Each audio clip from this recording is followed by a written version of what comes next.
What is going on, guys? Welcome back. Commentary for you. The trailer just wrapped up. So many of you in there. And I'll tell you right now, the overwhelming majority of you saw this and know what I'm about to tell you. It's the same game. And yeah, maybe for a week, some of you may play it and see all these changes and think that it's different. But over time, you will realize it's the same game. I am shocked that EA is taking this route. So the main talking point, Dynasty as a coach, 300 abilities, roles that you can go fill at colleges. Just once again highlighting this 200 plays, carrying over into archetypes. The claim that this is going to provide depth, make all the teams play different. Listen, it's a very bold statement, okay? And we know this before because EA has said this, and they've not been able to deliver it with NFL football. So it's strange they're following this tactic. If you can't make 32 teams in the NFL feel unique this way, how are you going to do it 300 times in college football? And if they had listened, if they had given us this skill gap of players, then maybe we would see it, but we don't. They give you the ability to create your own coach, have this new progression curve with it to kind of aid if you don't want to take one of those roles on. And it looks like, honestly, everything is mirrored from archetypes in Madden. It's the same rhetoric. Make sure your coaches and your assistant coaches and your players all have the same abilities. If you do, they'll get a boost. This is what everyone should have been worried about, right? This is college Madden. I'm sorry.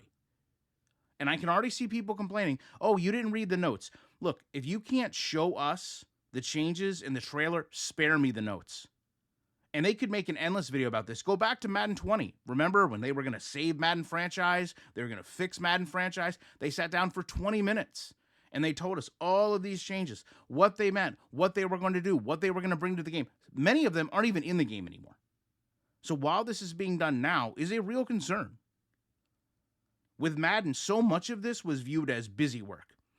Or, and this is the other fear you should have, a reason for you to buy XP to avoid the busy work.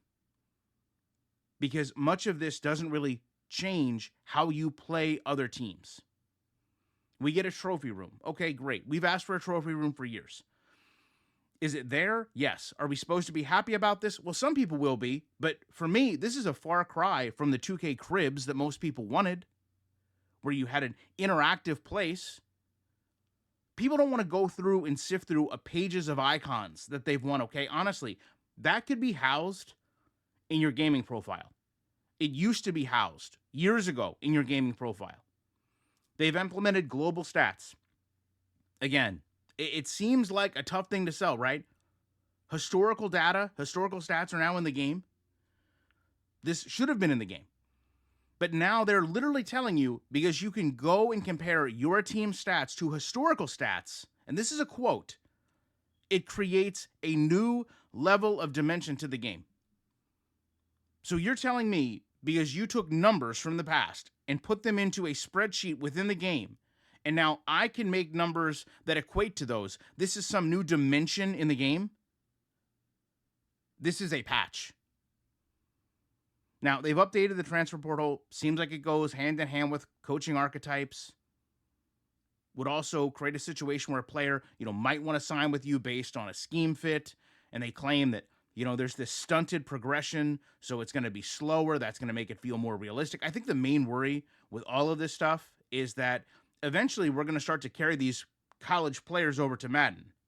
And they're coming in with this full set of abilities because in some cases you're going to be paying for them because it shouldn't be that way. Because now we're almost in this position where you're building players the same way in both games, and it really shouldn't translate. A college player does not just come into the NFL with all of their abilities prepared to dominate. We see it all the time.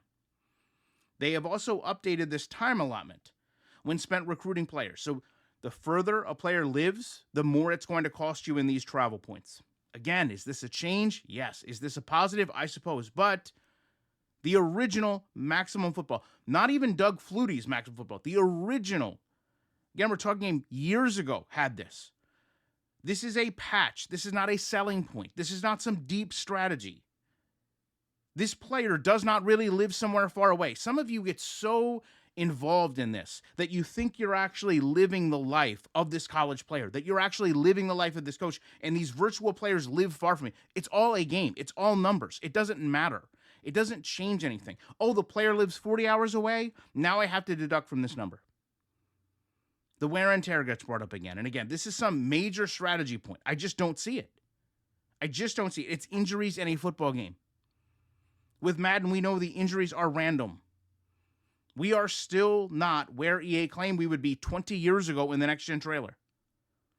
So essentially, all you've done is just kind of added inputs to this programming tree to make you seem like things are different. Players get injured, you substitute another player in. If you monitor the player enough and you substitute them in before they can get hurt, you lower the chance of injury. Wow. Wow. I mean, that's what we're doing. They speak in a deep dive like this is a major change. This, unequivocally, as a user, it takes you seconds. It takes you seconds to do these things. These are not major game-changing things. They mention the formation substitutions and, again, how player archetypes are going to help this. So, again, we're leaning on archetypes in this trailer to make a meaningful change in 3 different aspects of the game. Your substitutions, your recruiting, and your coaching. Go back and think to Madden. Do archetypes really matter that much? I would offer no. In MUT, they certainly mean a lot, but that's a very small window, right? That's a single game you're playing online. And again, it's seconds out of your day to do these things.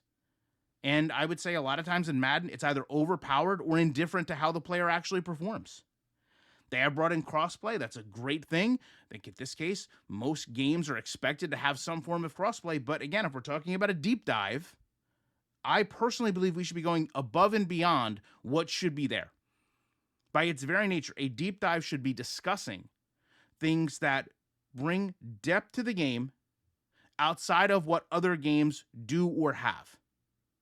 So if you're talking about a Dynasty deep dive, we should be talking in depth about why you're recruiting players, where you're recruiting players, how you're recruiting players, how it's going to change. Within this trailer, that was about 40 seconds. What separates college football, other than the atmosphere, other than the presentation, from NFL football is the ability to build a team, recruit a team, and play within different conferences. And yet here we are looking at a game that is really, in a deep dive, not focused on much of that. What they're focused on is, once you have your players, you're going to be able to do this with them, that with them, which, by the way, we're already doing in this other game. This was supposed to be a whole different team, whole different developer cycle. And for some reason, we're seeing all of these things from Madden, even down to the scoreboard this year, carry over. If that doesn't concern you, I don't know what to tell you, but it does let me know there is no way that I cannot be back in the week with more commentary.